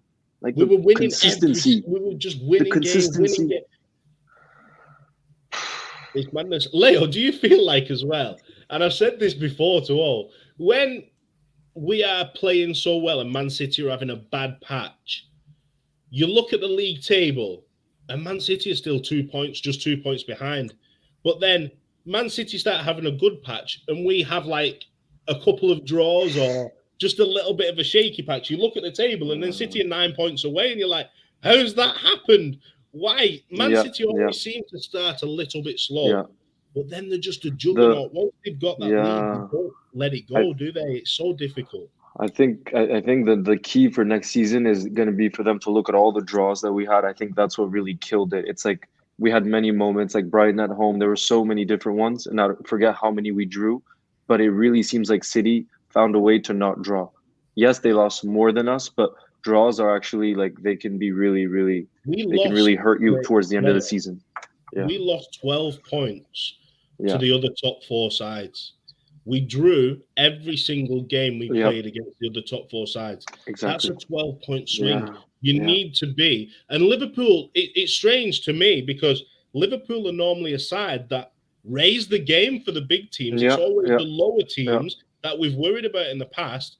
But no, we're drawing with the likes of Tottenham and Chelsea. Do you think that's because they are a team that can set up to frustrate us by being in the low block and by not letting us be this counter-attacking team? Do you think that's kind of the reason behind it?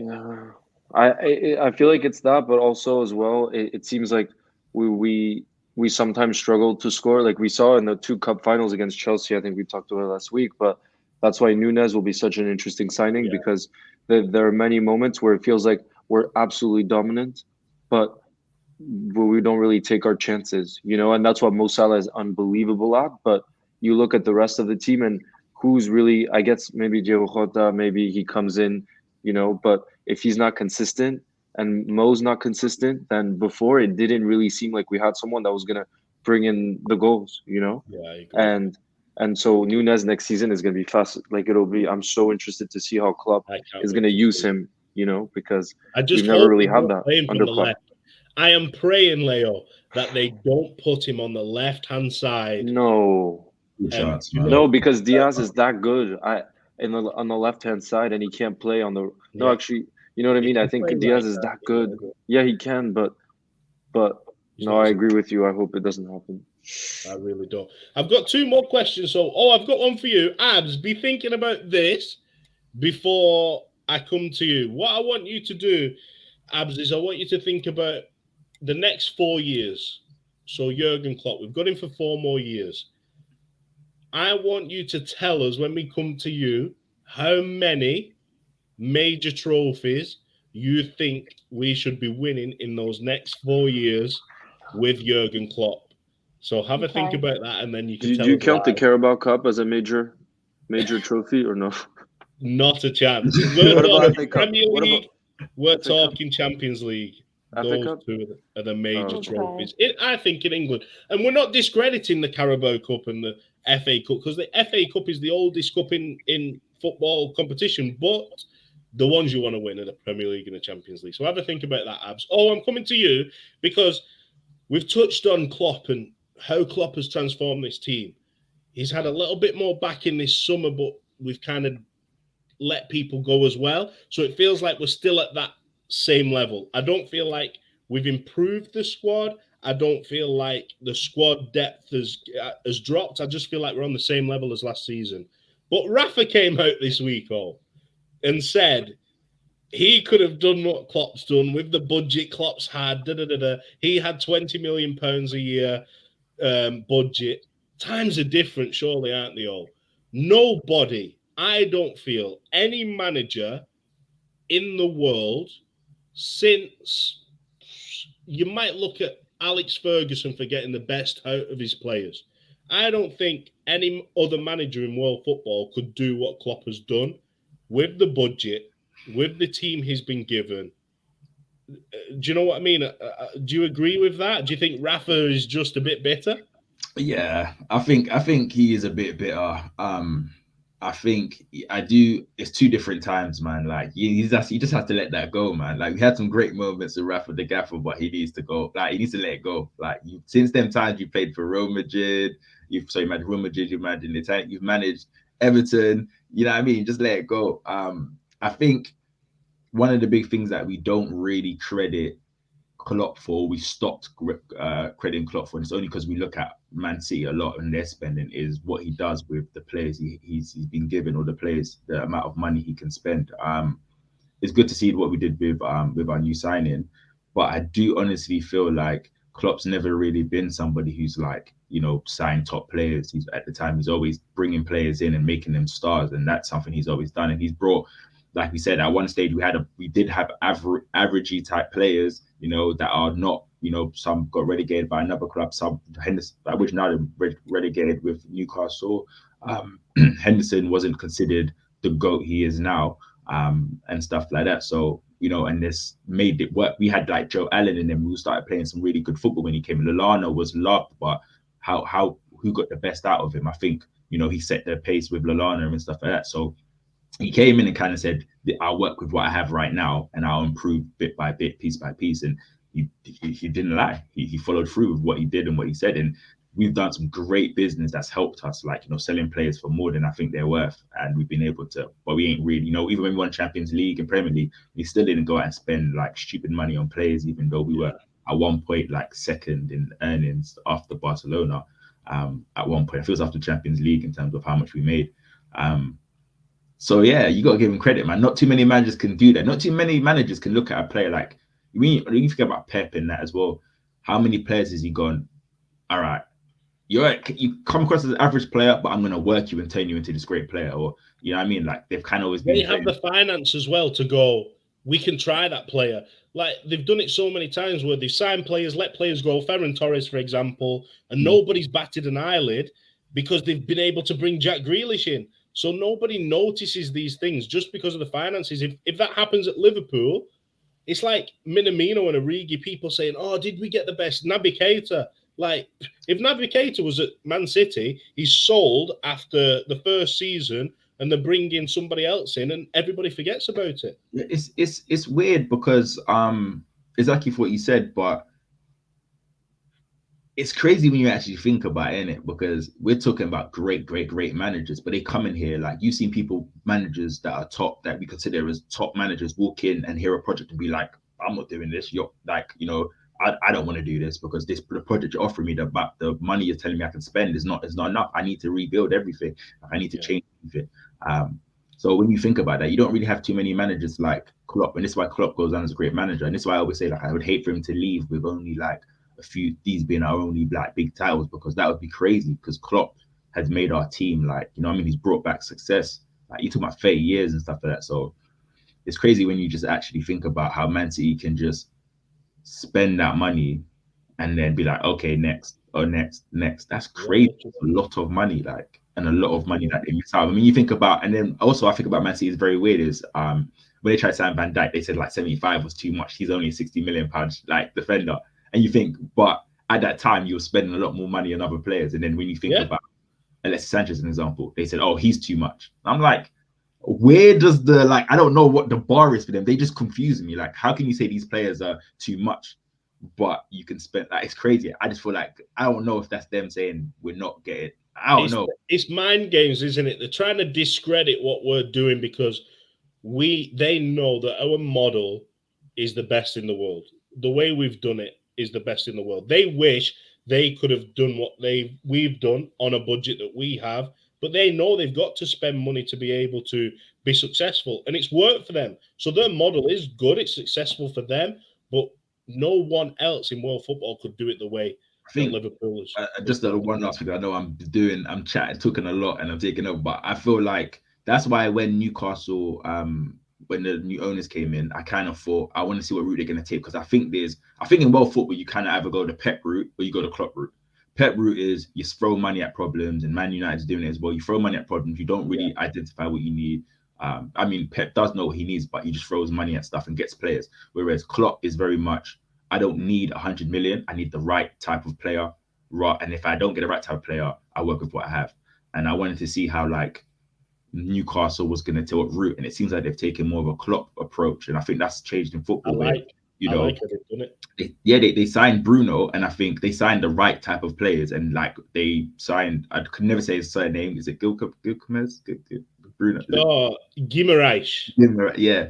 So I feel like they signed someone like him and they kind of based their team around him, brought in all the hard workers around him, and he works hard and kind of brought in a proper old-fashioned centre back, to defend and change the formation and brought in a striker that can hold. I mean, they did stuff like this, and that's like the Klopp's input in the game. Like they have a dumb budget to spend money, and they still went with the let's get the right 4 or 5 players. Trippier was, oh my god, I can sign him, but he's the right type of right back, and they're left. I just feel like they're just done. That's what Klopp's done to the game as well. Yeah, no, I agree with you. I agree. And you know what? We've got one more question left. That was trophy cabinet, but we do need to go to Ab, who's got the drip on her head again. So I'm going to put her over here. There you go. We're going to go to Ab because I asked her a question. Klopp, 4 more years. We've done well. We've got our hands on every trophy there is to get. But how many more should we be getting? Premier Leagues, Champions Leagues. What do you want to see in the next 4 years? In a time where Man City exists, this question's so difficult. Like, it really is. But I'd say 3. I'm not going to say whether two Premier Leagues, 1 Champions League, 2 Champions Leagues, 1 Premier League, or Premier Leagues. Like, I couldn't tell you, but I'd be happy if we're saying it like Klopp goes in 4 years and that's it.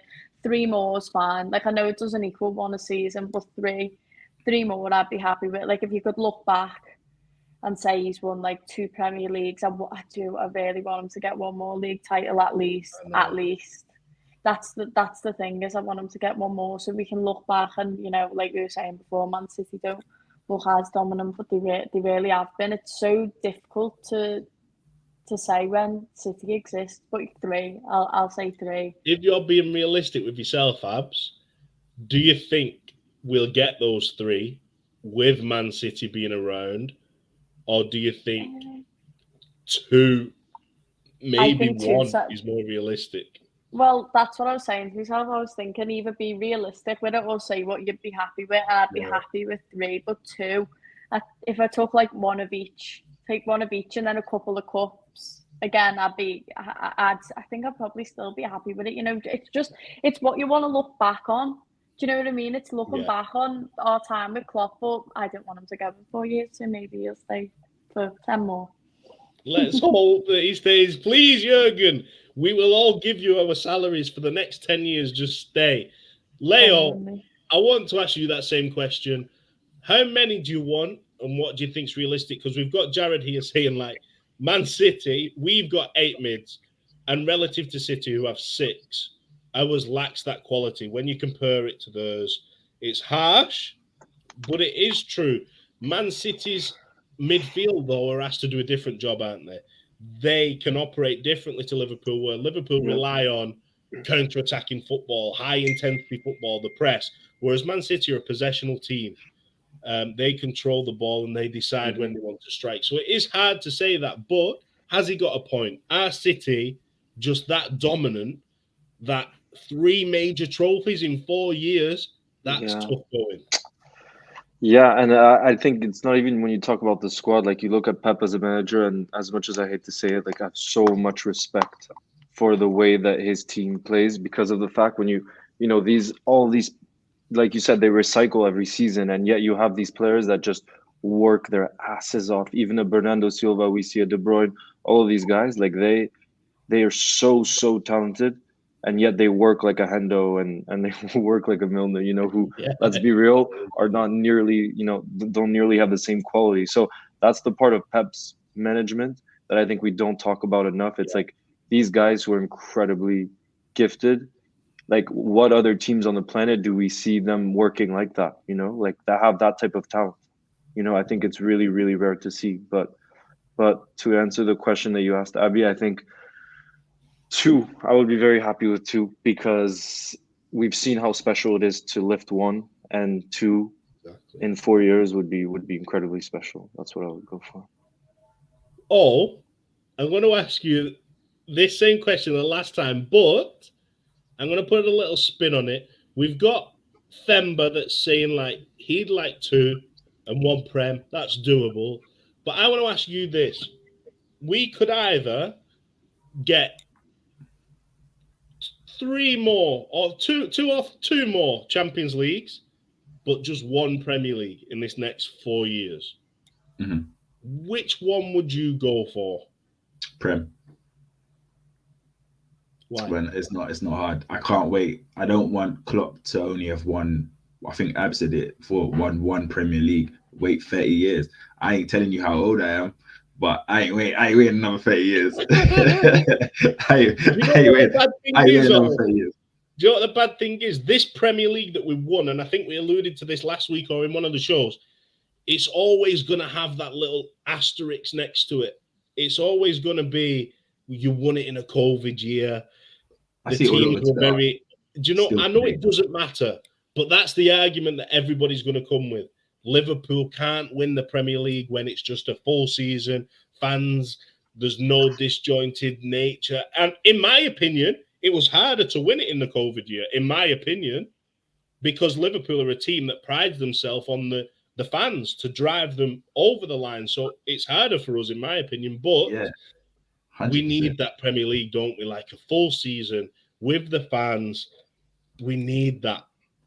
Yeah, I saw on Twitter the other day, like everyone was talking about anniversary, and there was a lot of COVID, but we was leading the Premier League before COVID. We literally could have mathematically just drawn and just turned up, played our B team, whatever, and we would have won that. So, like, all that talk doesn't stress me, doesn't get on my nerve, doesn't nothing, because you have to understand is we're a great team, and it's gonna come with that. People are haters, and that you don't get haters if you're not winning things. So, but the thing though is the Premier League, I'd rather Klopp win 2 Premier Leagues minimum and then go, okay, cool, you know, we can hold on to that for a little bit, and then we can start doing the anniversaries, because, you know, about his, you know, he didn't just bring 1, he brought 2, and, you know, 30 years waiting, he didn't have to wait 30 years again, you know, breaking the gap in the cycle. That's what I'm nervous of, is like, I just don't want to be going through another like post Klopp, or who's going to take us to the next. Like, I don't want to be doing that again, but Premier League definitely is first on my list. It is first. And I just had a quick question, if I could just come in. And it's actually more for Abby. Okay, great. You're back. Hi, sorry. Yes. So I had a question more for you, but for you guys too, just about our atmosphere, because Klopp talked about it last season a number of times. And we talked about those games that we drew at home. For example, Brighton 2-2. That's one that sticks in my mind. Do you think that we have a real issue with early kickoffs on Premier League match days, where sometimes the team needs a lift, which we see gets us over the line in the Champions League? But is there something there for the Premier League that? I was at the Brighton game on the Kop, and it was quiet. It was quiet. It was really difficult. There's been other games as well. Like when you think about that, the Arsenal game, and then it took Arteta to have a go at Klopp, and then the atmosphere went. Sometimes it feels like you need. Like something needs to happen. Like in the Derby game, it was so loud. It was amazing. Do you know what I mean? When you think about it, but that Brighton game, it was flat. But I understand Klopp not liking the early kickoffs and stuff. But we should all still sing at the early kickoffs and stuff like that. Sometimes it's just obviously it's difficult to get yourself up for it, but I don't see what the difference is at the same time. Like the Champions League nights under the lights. Sometimes because it's like midweek and stuff like that, like you've been looking forward to it. It's night under the lights, stuff like that gets the atmosphere going outside the crowd. People have had a pint. Sometimes the early kickoffs, like, not that I'm saying you need alcohol in your system. She definitely does. She's mentioned that not that you need alcohol in your system, but when you've been waiting all day for the match, sometimes you're building yourself up for it, like you're getting geared up for it. And then when you're in there, especially Champions League nights, you know, because you know how much it means. The Premier League games this season, the atmosphere wasn't what it normally was. I don't know if it's because it's after COVID, so because there's still people going to the game with the masks on and stuff like that. Some people still are being, you know, careful around it and stuff, and on like shouting and stuff. But no, I don't know. I don't know what the answer is. I don't know what the reason is, but I don't remember all early kickoffs before COVID being like that, if that makes sense. It feels like do you think it's a case of like, we're talking about Brighton, so we expect to beat them, and when the game goes the way it does, it's very hard, isn't it, to kind of bring yourself to cheer for your team, to celebrate for your team, because you're like, you should be beating this team. So you feel a bit Yeah. aggrieved. So it's hard when you feel like that to then start singing and cheering songs. It takes a moment from one of the players, maybe a Hendo, maybe a Robbo, to chase and show you that passion and hunger to bring it out in the fans as well when Yeah. you're in the stadium. Yeah, definitely. I mean, sorry, someone's knocking on the door. Can I just go for 1 second? Yeah, Someone go. keeps It's a knocking on our door. delivery. Hang Go on, get that's it. Go get it. But wait, can I just quickly mention the Yeah, I was other going to one that divert that to you, Leo. yeah, no, the one that really sticks in my mind, which I was so gutted about, and I remember at the time thinking, "Wow, I think we're gonna live to regret this." When we drew 2-2 to Chelsea at home, or no, 1-1. Was it 1-1? 1-1 or 2-2? 1-1. 1-1. It was 2-2 at Stamford Bridge, 1-1 at Yeah, Anfield. exactly. 1-1 at home. So that's the one where Reece James got sent off right before Yeah. halftime for the handball. Those are the moments where you're like, what couldn't we had an entire half, to get that over the line. And looking Yeah. back now, we would have won the title. And I remember back then I was thinking, God, like I know that's gonna come back to haunt us. Remember? I remember that. And it's even when you look at the 2-0 at Stamford Bridge as well, is those games, you're 2-0 up. We don't seem to. I feel like in 1819, 1920, we had that kind of mentality where we would go up and we wouldn't let anybody come back. Whereas last season, there's been moments, and I don't know if you felt that from the stands, Abs, where you can see that even when we score early, a team's still got a chance to come back and get a goal. Yeah, I feel like what I was saying before I had to disappear. Sorry, guys. There's a lot of complacency with the fans at the minute, and it can be like you just feel like, oh, we're gonna win this one. Like if we get an early goal. When the opposition, I can't even think of what game now. Thinking of them, when the opposition had to go first, the atmosphere straight away was like, oh no, we've got to get behind them now. But if we scored first, everyone was like, oh yeah, like fab sound, like we're gonna win again. So they've been looking at the table already, like with that Brighton game. Like I walked off the ground, and with the people that I was with, I said that felt like a loss. Yeah, I did. It felt like a loss. I don't know if it was complacency or we just expect to win. Do you know what I mean? We haven't been in a position for so long where you feel like that. Do you know what I mean? But you do now with this team. You just feel like once we've scored first, oh yeah, we'll be sound. Do you know what I mean? Yeah. No, I agree with what you're saying there, because I want to go to O, and I know this show's dragging on a little bit. I'm sorry, guys. It's been an hour and 42 minutes, but we're raising questions that probably need answering and that people want to hear. When Abs is talking about then, the fact that you feel like it's a loss, even though you draw when you leave the stadium, do you think this is the kind of thing Klopp has created where we expect to win every single game, and that isn't really a realistic outlook on football, is it? Like I remember the days where I expected to lose, but now we're expecting to just turn up and win every game. Champions League, I'm not going to lie, probably 80% of our fans thought it was already won before we went into that game against Real Madrid. And it's not realistic, is it? And it's not a good pressure to put on the team. I think that's just like to our success and what Klopp's bring. I think it's a positive, and you can take negatives from it. I think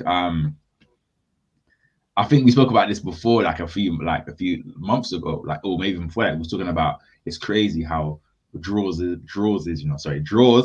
considered as losses, and but I get it, because when you think about some of the seasons we've had. Like if you go back in the day, 89, 90 season, if you go to that under Brendan, if you go back to season before, these draws has been detrimental to our success in winning titles. It's happened where we ain't lost that much games, but the draws are just so high. It's happened to us on many occasions, even going back into the past. So we know how big a draw is. If you know old results and you keep up with some people just brush off the season and move on, but I very much look at draws to losses in comparison to the top team above us and team beneath us. So first and third, when we finish second, I just think it's been many times where draws has actually been like detrimental to our success in a trophy. So I definitely do feel that's the pressure you need to have though. We're a top side. We're a world-class team. We've got a world-class manager. We've won world-class things. We've done world-class things. I just feel like, so yeah, there's gonna be pressure, but these players are gonna have to soak up if they want to play at that level. So again, yeah, draws are look like that because of those reasons as well. And when you think about going to Brighton, and you said it earlier, like these games at Brighton, these games we might have struggled or we had to come back and we just win. But when you go to like United, Tottenham and all them teams, usually they're the teams we beat. And then it's like, and then you turn around and you know these games will draw. So it was a very weird season. And I feel like it was a very weird season as well because I feel like we won a lot of games coming from behind as well. And I feel like we also won a lot of games, like we scrapped out for a lot of these games. Like it weren't just like we just blew every team away. So I like to see that side of Liverpool as well. And sometimes we were questioning the years ago if we could win those like 30 games and like match that. So I know I came off your question a little bit, but if you just look at the past and look now, these draws always seem to be those games that you look back and you go, if we just didn't draw this game, forget about the loss because you're not gonna. I can't see a team going unbeaten in the league at all. So you have to look at the draws and think, I think you gave me the stat the other day, how many games we've drawn from winning positions and stuff like that. It was quite high. It's really high. So I think 100%. You can look at games where we're 2-0 up and didn't win the game. Like, that's crazy for Liverpool. But that season again for scoring goals, like Leo said before, we struggled a bit. Like, Salah had a great first half of the season.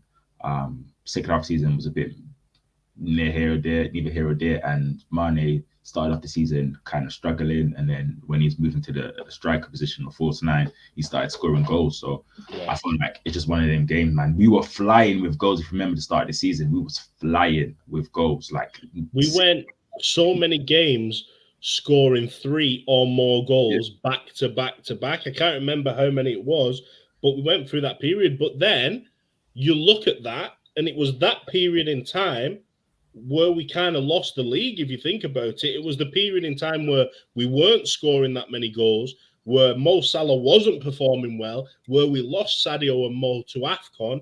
That's when we kind of pulled this gap back and started to challenge. So I think it's like a catch-22. Do you want the goals? Do you want the excitement? Or do you want the results? And I know every day of the week, I want results. I just want the W's and the trophies. Give me anything else. I don't care. Just give me the W's and the trophies, and But if we can have it all, that's fine. And we have got Darwin Núñez. We've got Luis Diaz. So this season's going to be exciting, no matter what. So fingers crossed. But do you know what? I'm going to have to end it there because it's been an hour and 48 minutes. I apologize for keeping you on so long, but we always bring the conversation and it leads to wherever it leads. So it's been a great chat as well. I really enjoyed this show. It's light-hearted, but then it goes a little bit deep. So thank you very much, all. Thank you, Leo. Thank you, Abs. And I want to say a massive thank you because we've had a lot of interaction from the comments. We've had Gerrard, we've had Bogdan, we've had Themba, we've had Azan. So thank you, everybody in the comments who's left a comment. Sorry we couldn't pin them all, but we will try our best next week. Maybe we cut down the show a little bit and we add some of your questions so we can answer some of your questions next week. But it's been a pleasure. Enjoy the rest of your days, people. Probably go and lie down in a dark room after those chats. I'm not going to lie. I need a drink of water. I need something. I need some lunch, but it's been a pleasure. Thank you all so much. And we end the same way with my face, not always Joe Gomez. Get off there, Joe Gomez. It's been a pleasure. You'll never walk alone. Peace, guys. Peace.